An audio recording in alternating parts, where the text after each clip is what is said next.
बिस्मिल्लाहिर्रहमानिर्रहीम। अस्सलाम वालेकुम। वज़ीर-ए-आज़म इमरान ख़ान ने आज एक और बहुत बड़ा जलसा किया है। तहसील दरगई और डिवीज़न मालाकंड बनती है। फाटा एक्स फाटा जो है ये अब KPK में ज़म हो चुका है। वहाँ पे आज एक उन्होंने अपना 5वां ख़िताब किया है और इससे पहले भी जो उन्होंने ख़िताब किए हैं, मेलसी से उन्होंने आगाज़ किया था, उसके बाद हाफ़िज़ाबाद गए, उसके बाद सवात में गए और एक दीर के अंदर फिर जलसा किया।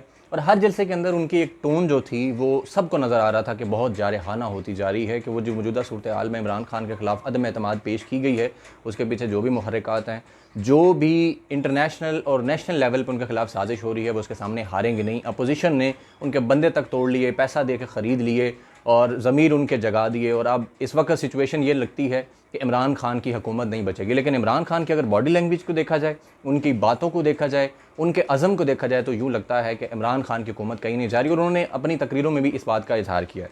आज जो उन्होंने तकरीर की है दरगई के अंदर, और तकरीबन 1 घंटे की ये तकरीर है, इसमें जो अहम तरीन पॉइंट्स थे जो मैं आपके सामने रखता हूँ, उससे आपको अंदाज़ा होगा कि इमरान खान जो हैं वो इस वक्त क्या सोच रहे हैं और आगे के मामलात किस तरह से डिसाइड हो सकते हैं।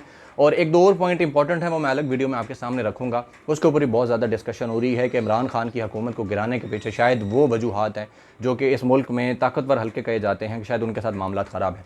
इमरान खान ने अपनी तकरीर शुरू की और शुरू करने के बाद उन्होंने दरगई के लोगों के सामने सबसे पहले ये बात की कि आप लोगों ने अच्छाई के साथ खड़े होना है, बुराई के ख़िलाफ़ खड़े होना है। दरगई के लोगों, आप बताओ कि जो मेरे लोग, जो मेरी पार्टी के लोग, जिनका ज़मीर जागा है, कि क्या वो पैसा देकर उधर गए हैं? तो आपने हाथ उठाकर बताएं। तो अवाम ने हाथ उठाकर जो है इमरान खान की तायद की। और उसके बाद फिर इमरान खान ने लोगों को अच्छाई और बुराई के हवाले से बताते हुए ये कहा कि जो मुल्क के अंदर हालात बने हुए हैं, तो दरगई के लोगों और पाकिस्तानियों, आपको अच्छाई के साथ खड़े होना है। यानी उनका ये मतलब था कि आपने तहरीक इंसाफ के साथ खड़े होना है, और जो अपोजिशन इस वक्त करना चाह रही है, या उनके साथ मिलकर जो लोग जो कुछ करना चाह रहे हैं, आपने उनके साथ नहीं खड़े होना।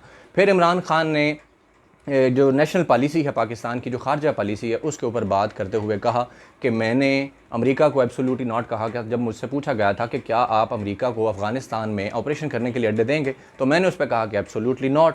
और उसके बाद यूरोपीय यूनियन ने हमें प्रोटोकॉल ब्रेच करते हुए, यानी जो एक सफारती एक तरीक़ेकार होता है कि आपने अगर किसी हुकूमत से कोई बात भी करनी है, उनको कोई ख़त लिखना है, तो आप उसको मीडिया, सोशल मीडिया पे जारी नहीं करते, बल्कि आप हुकूमत का जो एक प्रॉपर चैनल होता है उसको पहुँचाया जाता है। लेकिन उन्होंने जिस तरह उसको सोशल मीडिया पर जारी किया, तो उस पर इमरान खान ने कहा कि मैंने उन पर तनकीद की कि आप में इतनी ज़रूरत है कि आप इंडिया को भी इस तरह से बात कर सकें। तो उस पर ये शहबाज शरीफ उन्होंने कहकर मुखातब किया शहबाज शरीफ को, और कहा कि ये आगे से मुझे कहता है कि इमरान खान ने अमेरिका को एब्सोल्युटली नॉट क्यों कहा और यूरोपीय यूनियन पर तनकीद क्यों की। ये लोग पैसे के पुजारी हैं और इस वजह से इनको पाकिस्तान की आज़ाद खारजा पॉलिसी भी अच्छी नहीं लगती, क्योंकि इनका पैसा यूरोप पड़ा हुआ है। तो इस वजह से ये लोग पाकिस्तान की आज़ाद खारजा पॉलिसी की बात नहीं कर सकते। इमरान खान ने इस ज़मन में इंडिया की भी तारीफ़ की। उन्होंने कहा कि इंडिया कि मैं इस मामले में तारीफ़ करता हूँ कि वो अपनी खारजा पॉलिसी को खुद देखते हैं, कि एक तरफ वो अमेरिका का जो इत्तेहाद बन रहा है, एक जंगी इत्तेहाद बन रहा है चीन के खिलाफ क्वाड, के वो उसका भी हिस्सा है, और दूसरी तरफ वो रूस से तेल भी खरीद रहा है, हालांकि अमेरिका ने पाबंदियाँ लगाई हुई हैं। तो इसका मतलब ये है कि वो अपने आवाम के फ़ायदे के लिए अपनी आज़ाद खारजा पॉलिसी जो है वो तरतीब देते हैं, ना कि वो आलमी जो ताकतें हैं उनको देखते हुए करते हैं। लेकिन हमारे यहाँ ये शहबाज शरीफ और उनका बेटा जो है, ये आकर TV पर हाथ हिला हिलाकर कहते हैं कि जनाब इमरान खान ने ये गुस्ताखी कैसे कर दी। उन्होंने कहा कि मैंने ला इलाहा इल्लल्लाह पढ़ा है, तो इसका मतलब है अल्लाह के अलावा कोई रब नहीं है, और मैंने 25 साल पहले ये कहा था कि हम किसी के सामने नहीं झुकेंगे, हम कोई यूरोपीय यूनियन या अमेरिका के ग़ुलाम नहीं हैं, हम जंगों में साथ नहीं देंगे, हम अमन में साथ देंगे। तो इन लोगों को ये बड़ी तकलीफ़ हुई है, और मेरे ख़िलाफ़ बैरूनी इमा पर बाहर से पैसा भी मिल रहा है, पैसा भी लगाया जा रहा है, और मुल्क के अंदर ये 2-3 स्टूडेंट्स हैं, इनको खड़ा करके मेरे ख़िलाफ़ जो है तारीख खड़ी की गई है, लोगों को ख़रीदा गया है। और साथ ही उन्होंने अपने लोगों को भी ये पैगाम दिया कि जो पार्टी लीडर होता है वो बाप की तरह होता है। तो मैं आपके बाप की तरह आपके अच्छा बुरा जो है उसको समझता हूँ। आपके बच्चों से कोई शादी नहीं करेगा, उनको स्कूलों के अंदर उनको ताने मारे जाएंगे, क्योंकि आपने ज़मीर जो है वो अपना फ़रोख्त कर दिया है। फिर जलसे के लोगों से भी उन्होंने पूछा कि हाँ आप बताएं कि आपको क्या लगता है, तो जलसे के लोगों ने भी ये कहा कि हमें जी लगता है कि इन लोगों ने अपना ज़मीर जो है वो पैसे की लालच में बेचा है। तो इमरान खान ने उनको कहा कि आप वापस आ जाओ, मैं आपको माफ़ कर दूंगा, इन लोगों के साथ खड़े ना हो, क्योंकि आपका मुस्तकबिल जो है वो तबाह हो जाएगा। उसके बाद इमरान खान ने सबसे जो ज़्यादा शुक्रिया अदा किया, उन्होंने कहा कि मैं इस बात पर अल्लाह का सबसे ज़्यादा शुक्र अदा करता हूँ कि मैंने 25 साल पहले सोचा था कि इस्लामोफोबिया के ख़िलाफ़ जो है, इसकी मैं जंग लड़ूंगा। और मुझे जैसे ही मौका मिला मैंने अक़वाम मुत्तहिदा के प्लेटफॉर्म पर जाकर तकरीर की और वहाँ पर इस्लामोफोबिया के ख़िलाफ़ मुकदमा जो है वो पेश किया। इससे पहले 30-40 साल ये लोग हुकूमतों में आते रहे, इनके पास मौका भी था कि ये जाकर अक़वाम मुत्तहिदा में खिताब करते या वहाँ पे कहते इस्लाम का मुकदमा लड़ते। इन्होंने तो इस्लाम का नाम तक नहीं लिया। हमारे नबी सल्लल्लाहु अलैहि वसल्लम की तौहीन होती रही लेकिन ये लोग बोलते नहीं थे। और मुझे सबसे ज़्यादा खुशी ये है कि अब अक़वाम मुत्तहिदा ने 15 मार्च को इस्लामी फोबिया के ख़िलाफ़ दिन जो है वो मुतय्यन कर दिया है। और अब मेरे नबी की शान के अंदर जो गुस्ताखियाँ की जाती थी, इस्लाम के ख़िलाफ़ जो शिद्दत पसंदी थी या इसको दहशतगर्दी से जोड़ा जाता था, तो इसके ख़िलाफ़ लड़ने के लिए अब एक दिन मुख्तस हो गया है और ये हमारे लिए बहुत बड़ी कामयाबी है। उसके बाद उन्होंने मज़ीद जो मौलाना फजलुर रहमान के बारे में कहा, आपको पता है वो अक्सर जलसों में कहते हैं। एक दफ़ा उन्होंने ये कहा जब आवाम डीज़ल डीज़ल के नारे मार रही थी तो उन्होंने कहा कि मैं नहीं कहूँगा, लेकिन फिर बाद में उन्होंने कह दिया कि बिजली भी जो है वो सस्ती की, पेट्रोल भी, और फजलुर रहमान भी 10 रुपये सस्ता किया। तो आवाम बार बार डीज़ल डीज़ल के नारे मार रही थी। फिर उन्होंने 3 स्टूजेस जो हैं उनका जिक्र किया और हमको बताया कि स्टूजेस क्या होते हैं। उन्होंने कहा कि ये वो 3 लोग जो फजलुर रहमान, जरदारी और उसके बाद शहबाज शरीफ हैं, जो कि मोहरे बने हुए हैं और इस वक्त इनकी हुकूमत गिराना चाहते हैं। एक दूसरे को लूट मार जो है वो करते रहे हैं और उस पर एक दूसरे को चोर भी कहते रहे। और इमरान खान ने यह भी बताया कि जी 2 दफ़ा आसिफ जरदारी को नून लीग ने जेल में डाला और कहते थे कि पेट फाड़ कर पैसा निकालूंगा। ये शहबाज शरीफ कहते थे तो वो पैसा चोरी का ही था ना जो पेट फाड़ कर निकालना चाहते थे, लेकिन आज इकट्ठे हो गए। और इसी तरह जरदारी ने इनके खिलाफ केसेस बनाए थे, हुदैबिया पेपर मिल केस का केस बनाया था और आज ये सब लोग इकट्ठे हो गए हैं। और फजलुर रहमान को डीजल का खिताब जो है वो ख्वाजा आसिफ ने दिया था और ख्वाजा आसिफ जो है उसको कहा कि जी वो रंगबाज है, मैं इसको रंगबाज कहता हूँ, ये बड़ी बड़ी बढ़ के मारता है और ये भी बहुत बड़ा करप्ट है। तो ये सारे लोग आज इकट्ठे हो गए हैं क्योंकि इमरान खान इनको बर्दाश्त नहीं है, पाकिस्तान की जो आज़ाद खारजा पॉलिसी है इनको बर्दाश्त नहीं। फिर उसके बाद उन्होंने एक दफ़ा दोबारा से वो न्यूट्रल वाली बात दोहराई है और उन्होंने कहा कि कोई भी न्यूट्रल नहीं होता, जानवर न्यूट्रल होते हैं। जिस तरह उन्होंने पहले भी एक दफ़ा तकरीर में कहा था जिस पर फजलुर रहमान और बहुत सारे लोगों ने इतराज़ किया था कि ये इदारों को अटैक कर रहे हैं, तो इमरान खान ने फिर से ये बात दोहरा दी है और कहा है कि अच्छाई और बुराई की जंग में न्यूट्रल नहीं होना चाहिए। मैं अपने लोगों से और सबको ये कहना चाहूँगा कि ये अच्छाई और बुराई की जंग है, अमर बिल मारूफ की जंग है। और इसी के लिए हम जलसा भी करने जा रहे हैं 27 जो मार्च को इस्लामाबाद के अंदर। तो इसमें आपको साइड चूज़ करनी होगी, या आप इस साइड के साथ हैं या आप उस साइड के साथ हैं। इसलिए उन्होंने बार बार ये बात की है। तो मुझे लगता है दोबारा से एक दफ़ा शोर मचेगा कि इमरान खान जो है वो इदारों को दबाव में लाना चाहते हैं, क्योंकि इदारा भी कुछ दिन पहले कह चुका है कि वो इस मामले में सारा न्यूट्रल हैं, उनका सियासी मामला से कोई लेना देना नहीं है। तो मुझे लगता है कि इमरान खान जो है आने वाले दिनों में उनका 1-2 जलसा और होने जा रहा है। फिर उसके बाद 27 जो मार्च को जो जलसा होगा तो शायद उसके अंदर वो कुछ नाम भी ले लें खुल कर, क्योंकि मामला जो हैं वो बिल्कुल यूँ ही लग रहा है कि मामला जो ऊपर की सतह पर इमरान खान साहब के साथ जो हैं वो दुरुस्त नहीं चल रहे और उसके ऊपर बहुत सारी गवाहियाँ भी आ रही हैं। ऐसे जो सहाफ़ी हज़रात हैं, दानश्वर हैं, जो कि मुक़्तदर हलकों से करीब समझे जाते हैं या उसके अलावा जिनको इन सारी चीज़ों का कुछ ना कुछ नौ हाउ होती है, कुछ खबरें होती हैं, तो वो लोग इस बात का दावा कर रहे हैं। वो मैं किसी दूसरी वीडियो में आपके साथ रखूँगा और उसके ऊपर एक कामरान खान ने एक बड़ी इंपॉर्टेंट वीडियो की है, उस इशू पर भी बात करेंगे। लेकिन अभी इस तकरीर के हवाले से उन्होंने दोबारा जो है इसमें ये बात की। फिर उसके बाद इमरान खान ने अपने जो 3 साल 3.5 साल हुकूमत थी उसकी कारकर्दगी भी आवाम के सामने रखी और कहा कि ये लोग कहते हैं जी इमरान खान ने कुछ नहीं किया। तो फिर उन्होंने बताया कि किस तरह मुल्क की इकानमी तबाह बर्बाद हो रही थी कि हम आए और उसके बाद हमने मुल्क को डिफ़ॉल्ट होने से बचाया। इस वक्त पाकिस्तान की एक्सपोर्ट रिकॉर्ड सतह पर जा रही हैं, रेमिटेंसेस रिकॉर्ड सतह पर जा रही हैं।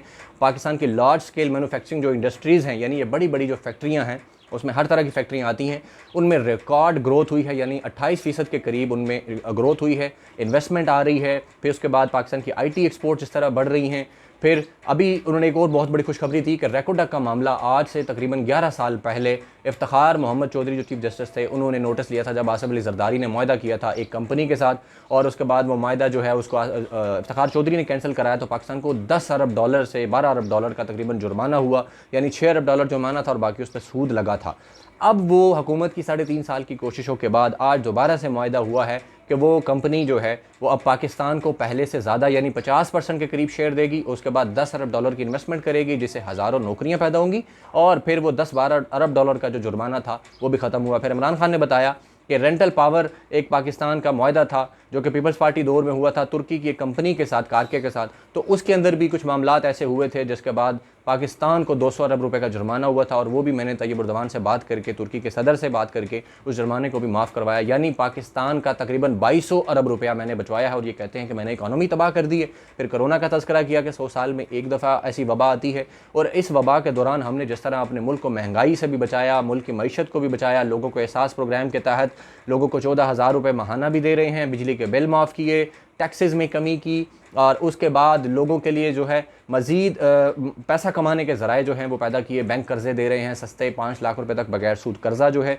वो किसानों के लिए है, तलबा के लिए है और छोटे मोटे दुकानदारों के लिए है कि आप अपना कारोबार कर सकते हैं। और उसके अलावा आपको घर बनाने के लिए भी हम पैसे दे रहे हैं। और उसके बाद मुल्क की मईशत जो है वो बहुत ज़्यादा बेहतरी की तरफ जा रही है। और ये लोग कहते हैं कि इमरान खान की हुकूमत गिरा दो कि इसने महंगाई कर दी है, इसने इकानमी तबाह कर दी है। फिर एंड पे उन्होंने खुशखबरी भी दी और उन्होंने कहा कि मैं आपको खुशखबरी दे रहा हूँ कि मैं जिस तरह 1992 का वर्ल्ड कप जब जा रही थी टीम, तो मैंने कहा था कि हम जीत के आएंगे। और सारी टीम कहती थी कि कैसे जीतेंगे, क्योंकि हम जो है वो तकरीबन टूर्नामेंट के दरमियान में पहुंच गए थे और सबसे नीचे थे पॉइंट्स में। और टीम वाले कहते थे कि जनाब ये पागल हो गया। लेकिन मुझे उम्मीद थी और यकीन था कि मैं इंशाल्लाह वर्ल्ड कप जीतूंगा, और मैं जीता, क्योंकि मेहनत इंसान करता है और कामयाबी अल्लाह देता है। और आज मैं आपको ये खुशखबरी देता हूँ कि इनके अदम एतमाद बहुत बुरी तरह नाकाम होने वाली है और उसके बाद ये दोबारा नहीं उठेंगे।